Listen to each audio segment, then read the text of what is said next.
My wife messaged, "In a meeting now, can't talk." My calm response was, "Interesting." Then I sent her a photo of myself sitting in the bar across from her meeting. She was on a date. When she looked up and saw the flash from my camera, original post I-35 male, "I'm sitting in my car right now, hands still shaking a bit. This literally happened 2 hours ago and I need to get it out somewhere before I lose my mind." My wife, 33, and I have been married for 7 years. No kids, both work demanding jobs. She's in pharmaceutical sales, I'm in software development. Lately she'd been having a lot of evening client meetings and team dinners, like maybe 3 times a week for the past 2 months. Tonight she texted at 5:47 p.m. "In a meeting now, can't talk, will be home late. Love you." Standard message. I'd gotten variations of it dozens of times. Except today, my buddy from college is in town for a conference. He'd texted me earlier, asking if I wanted to grab drinks at this upscale bar downtown. The same bar that happens to be near my wife's office. I got there around 6:15 p.m. Found a spot at the actual bar, ordered a beer. Was texting my buddy when I saw her, my wife, walking in with some dude in an expensive suit. They sat at a corner booth. Intimate. She was laughing at something he said, touching his arm. The body language wasn't client meeting. It was date night. I watched for maybe 5 minutes. The way she leaned in, how he reached across the table to hold her hand. My wife looking around nervously, like she was afraid of being seen. So I did something impulsive. Opened my camera, switched off the flash, I'm not an idiot, and took a photo. Clear shot of them holding hands across the table, her wedding ring visible. Then I sent it to her. My message, "Interesting meeting you're having." I watched her phone light up on the table. She glanced at it, still smiling. Then her face went completely white. She grabbed her phone, stared at the screen. Her head whipped around the bar. Our eyes met. The look on her face, pure panic. She said something to the guy, who looked confused. Grabbed her purse, started walking toward me. I didn't wait. Put cash on the bar, walked out. Got in my car and drove home. She called 6 times before I got there. Didn't answer. Sat in our driveway for 20 minutes trying to figure out what to do next. Finally went inside. Changed the code on the garage door opener from my phone. Smart home systems are useful. Started moving her stuff from our bedroom to the guest room. She got home around 8 p.m. Couldn't get the garage to open. Came through the front door. "Baby, let me explain." I was in the kitchen, weirdly calm. "Explain what?" "Your client meeting." "It's not what it looked like." "Really? Because it looked like you were on a date with another dude, holding hands, in public." "He's just a colleague. We were discussing a potential deal." I pulled out my phone, showed her the photo. "This is how you close pharmaceutical deals now? Interesting technique." She started crying. "Okay, fine. Yes, we've been seeing each other. But it's not serious. It's just, I don't know, excitement? I still love you." "How long?" "What?" "How long?" She hesitated. 3 months. 3 months of meetings, of me being the understanding husband, of her coming home late smelling like cologne that wasn't mine. "Get out." "What?" "Guest room, now. I need to think. This is my house too. And you just admitted to screwing around on me for 3 months. Guest room or I call a locksmith right now." She went, crying the whole way. I locked our bedroom door, sat on the bed, and just sat there. Texted my buddy, "Rain check on drinks, family emergency." His response, "Everything okay? Not even a little bit." So yeah, that's where I am. My wife's in the guest room, alternating between crying and sending me texts about how sorry she is. I'm researching divorce lawyers. Any advice appreciated, I have know what I'm doing. Update 1, 4 days later. Wow. Did not expect that response. Thanks for all the messages and advice. Also, some of you need to chill with the revenge suggestions. I'm not setting anyone's car on fire.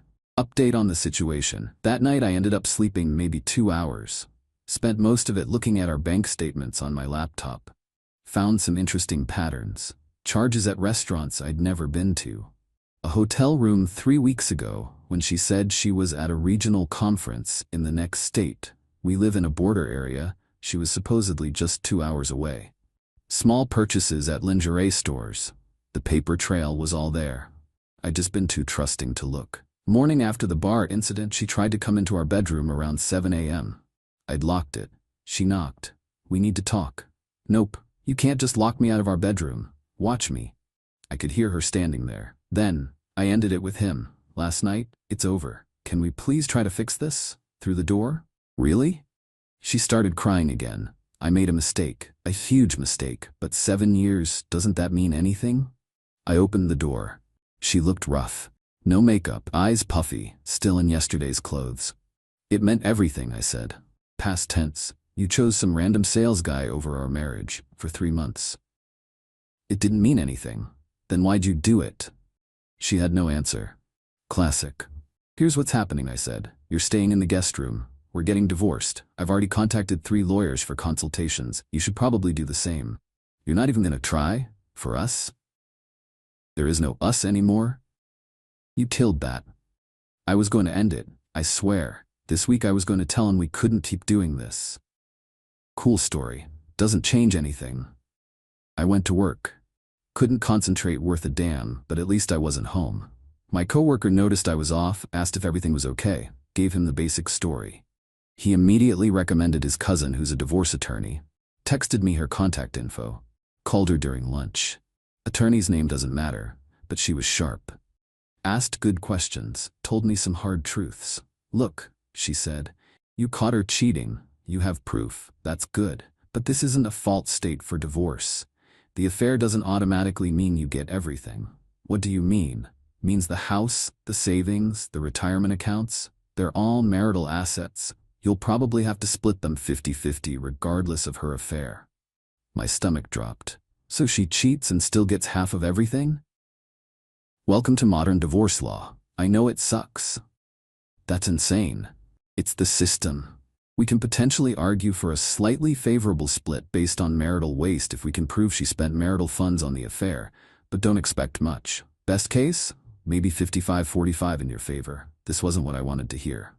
What about alimony? You both work. She makes decent money in pharma sales, right? Probably no alimony either way. So she faces 0 consequences? Legally, the consequence is the marriage ending. That's pretty much it. Court doesn't care about feelings or morality, just assets and obligations. I hung up feeling sick. Hired her anyway because she was at least honest about it. Got home that evening. My wife was in the kitchen cooking, acting like everything was normal. Making your favorite. Thought we could talk over dinner? Not hungry. Please. 5 minutes. Against my better judgment, I sat down. She put a plate in front of me, lasagna, the kind she makes for special occasions. I told him it's over, she said. Completely. Blocked his number, blocked him on everything. Good for you. I want to fight for us, for our marriage. There's nothing to fight for. 7 years and you're just done? Just like that? Just like that? You've been sleeping with someone else for 3 months? You think I can just get over that? People work through affairs all the time. Good for them. I'm not people. She started crying. Again, I was getting real tired of the tears. I'll do anything. Therapy, counseling, whatever you want. I want you to sign divorce papers when they come. You haven't even filed yet. There's still time to. I'm filing Monday. Her face hardened. The tears stopped. Fine. You want to throw away 7 years? Fine. But don't expect me to make this easy. What's that supposed to mean? It means I'm getting a lawyer too, and I'm not just walking away with nothing. You cheated. And we live in a no-fault state. Cheating doesn't matter. I'm entitled to half of everything. There it was, the entitlement. She really thought she deserved half after betraying me. We'll see what the court says. The court will say I get half the house, half the savings, half your retirement. My lawyer's gonna make sure of it. She walked away. Left me sitting there with untouched lasagna. This is going to get ugly. Update 2. 3 weeks later. Okay, strap in because things have gotten significantly worse. Filed for divorce 2 weeks ago. My attorney was right about everything. This isn't going to be the clean break I wanted. First hearing was last week. Temporary orders. The judge was this older woman who looked bored with the whole thing. My wife showed up with her attorney, this aggressive guy in an expensive suit. Her affair partner probably helped pay for him. Her lawyer immediately went on the offensive. Your Honor, my client has been effectively kicked out of the marital bedroom and is being financially controlled by her spouse. My attorney countered.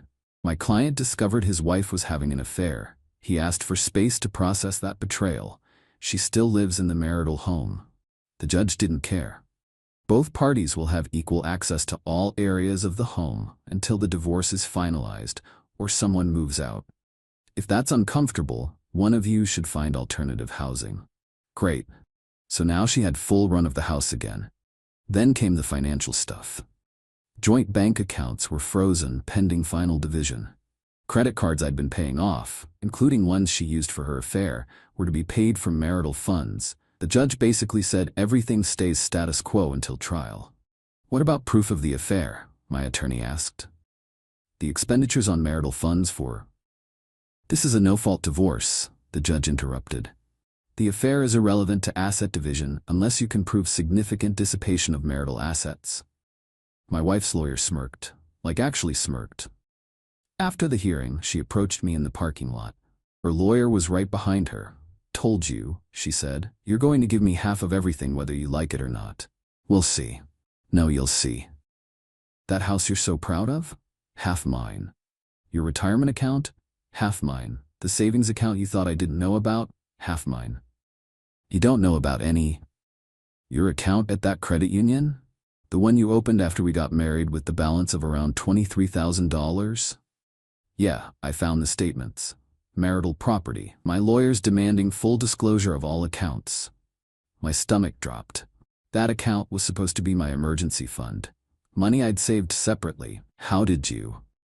I'm not an idiot. I started digging the second you said divorce. Found lots of interesting stuff going through the house while you were at work. Her lawyer put his hand on her shoulder. My client is entitled to full financial discovery. We'll be subpoenaing all banking records, investment accounts, everything. Any attempt to hide assets will be looked at very unfavorably by the court. They left. I stood there feeling like I'd been punched in the gut. My attorney caught up to me. Don't worry about them, empty threats. She found my separate account. Doesn't matter, it was opened during the marriage. It's marital property regardless of whose name is on it. So I really am going to lose half of everything. She gave me this sympathetic look. Yeah, probably. Unless we can prove she dissipated significant marital assets on the affair. And even then, we're talking maybe recovering a few $1,000s at most. This is insane. This is divorce.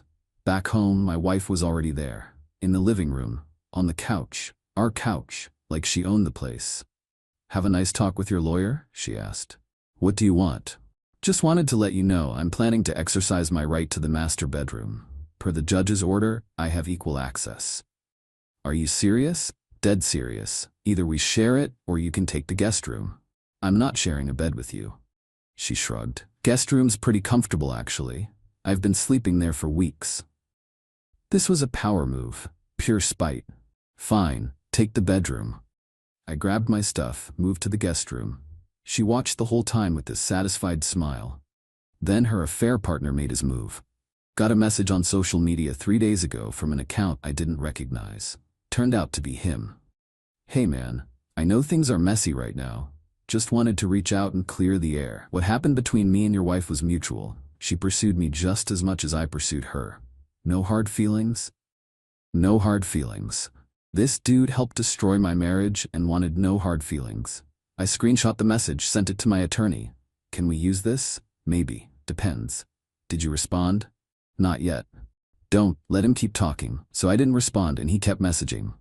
Look, I get you're upset, but she wasn't happy in the marriage. She told me, you were always working, never home, didn't appreciate her.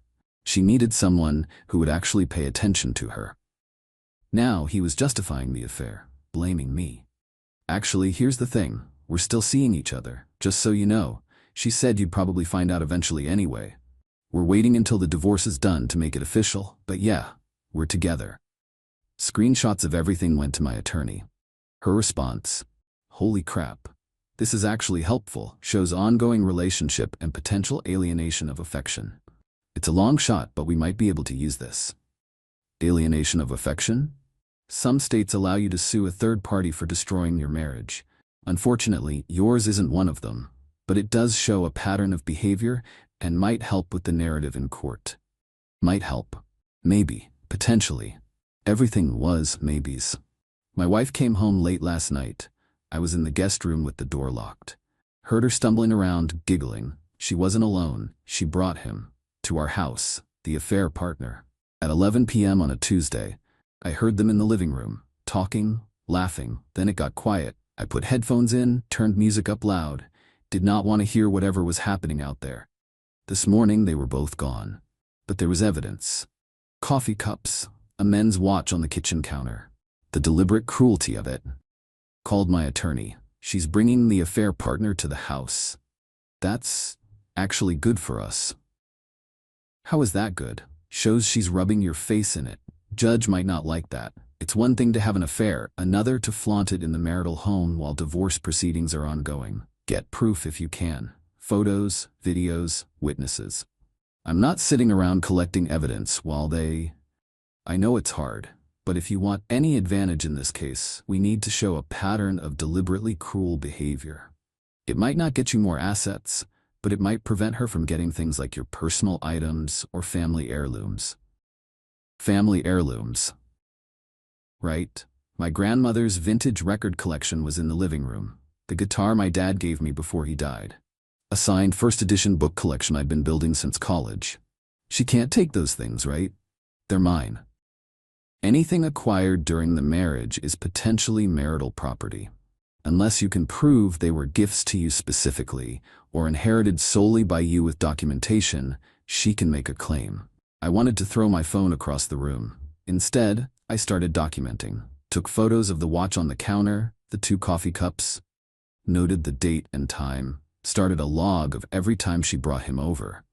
Because apparently, that's what it takes. Final update. 2 months later, trial date was set for last Tuesday. 7 years of marriage coming down to a 3-hour court session. My wife showed up with her affair partner, not as her lawyer, just sitting in the gallery. The audacity was breathtaking. My attorney noticed immediately. Bold choice bringing her boyfriend to divorce court. The proceedings were weird, not like TV. Just 2 lawyers presenting financial documents and arguing over asset division while a judge took notes. My attorney made our case, presented the timeline of the affair, the expenditures on hotels and restaurants, the messages from the affair partner admitting to the ongoing relationship, photos of him at our house during the separation period. Her attorney countered with the no-fault statutes. Your Honor, while my client's behavior may be morally questionable, the law is clear. This is a no-fault state. Marital assets are to be divided equitably. The judge agreed. The affair is noted but doesn't substantially impact asset division. Round 1 to her. Then came the specific assets. The house was the big one, bought 3 years into the marriage, worth about $480,000. Still owed $290,000. Her attorney, my client, requests the court award her the marital home. She's established residence there and wishes to continue living there. My attorney, Your Honor, my client has been effectively forced out of the master bedroom by his wife, who has been conducting her ongoing affair in the marital home. He's been living in the guest room while she and her paramour use the master bedroom. The judge looked at my wife. Is this accurate? Her lawyer jumped in. Your Honor, my client exercised her right to equal access of the marital home per your temporary order. That's not what I asked. My wife shifted. I've been seeing someone. Yes, but only after my husband locked me out of our bedroom and made me feel unwelcome in my own home. The judge didn't look impressed. The home will be sold, proceeds split 50-50 after mortgage payoff. Neither of us got the house. At least that was fair. Retirement accounts, split 50-50. My wife would get about $67,000 from my 401k. I'd get about $23,000 from her smaller retirement account. Savings accounts, split 50-50, including my secret account. Personal property, each keeps what was clearly theirs before marriage. Marital purchases split based on who wants what. What about items of sentimental value? My attorney asked. The judge looked at the list we'd submitted. These items your client claims are his, the record collection, the guitar, the books. Were they purchased during the marriage? The guitar was a gift from his late father. Do you have documentation? A will? A gift letter? I didn't. It had been an informal gift when I graduated college, before the marriage. Her attorney, my client, believes these items were household property shared by both parties. She listened to those records. She appreciated the books. She has as much right to them as he does. The judge split them. I got the guitar and half the books. She got the records and the other half of the books. I felt sick. Total financial outcome. I got about $95,000 from the house sale. After splitting the equity, lost $67,000 from my 401k to her, kept my car, split the savings accounts, lost my grandmother's record collection. She got $95,000 from the house, $67,000 from my 401k, her car, the records, half my book collection. Net result, we each walked away with roughly $150,000 in liquid assets, plus our respective vehicles. 7 years of marriage. She cheated for 3 months, and she got exactly the same amount as me. My attorney tried to console me after. I know this isn't what you wanted. She got half of everything, after what she did. That's how it works, I'm sorry. Outside the courtroom, my wife was all smiles. Her affair partner had his arm around her. He actually nodded at me, like we were friends. She said, "Thanks for being reasonable about this." Reasonable. I'd lost half my retirement, my grandmother's records, and 7 years of my life. Hope it was worth it, I said. Actually, yeah, it was. They walked away. He opened the car door for her. My ex-wife laughed at something he said. I stood there in the parking lot for a while. Just processing. My attorney left, said to call if I needed anything. Drove home to my temporary apartment, not the house we'd sold last month. Small 1-bedroom, cheap furniture, starting over at 35. The affair partner sent me one last message that evening. No hard feelings, right? Sometimes people just grow apart. She's happy now. You should be happy for her. I blocked the number. Then I poured a drink and sat on my couch. The finality of it all just hit me. She cheated, brought the guy to our house, rubbed it in my face, and legally, she faced 0 consequences. Got half of everything, walked away with her affair partner, and was probably celebrating right now. The justice system doesn't care about betrayal, doesn't care about lies or broken vows, just about equitable division of assets. Here's what nobody tells you about divorce. You don't get closure, you don't get justice, you don't get the satisfaction of the cheater ending up alone or broke or miserable. Sometimes they just win. They get to destroy your marriage, take half your stuff, and walk away smiling. I'm not doing great, honestly. Therapy helps. My friends have been supportive, my brother lets me vent when I need to, but I wake up some mornings and still reach for someone who's not there. Then I remember why she's not there, and that she's probably waking up next to him. Work is keeping me busy. Started a new project that requires a lot of overtime. It's a good distraction. Still haven't touched the books I got in the split. They're in boxes in my closet. Looking at them just reminds me of what I lost. Last week I drove past our old house, new family moving in, kids playing in the yard. It looked normal, like our whole marriage had been erased. Maybe that's for the best. People keep asking if I regret catching her, if I wish I just stayed ignorant. Honestly, I don't know anymore. On one hand, at least I know the truth, not living a lie. On the other hand, I'm 35, half my savings gone, starting completely over while she gets to ride off into the sunset with her affair partner and my grandmother's records. No satisfying ending here. No grand revenge, no karmic justice. Just the reality that sometimes people betray you, and the system rewards them for it. Moving forward is hard. Learning to trust again feels impossible. But I guess that's life. If there's any lesson here, it's this. Prenups matter. No-fault divorce laws are brutal for the betrayed spouse, and taking that photo in the bar while it felt powerful in the moment didn't actually change anything in court. The consequences I thought she'd face, they didn't happen. She's fine. Better than fine, probably. And I'm here, in my small apartment, rebuilding. That's it, that's the update. No triumphant victory, no satisfying revenge, just the messy, unfair reality of modern divorce. The affair partner was right about one thing. Sometimes people just grow apart, even if one of them grows apart into someone else's bed.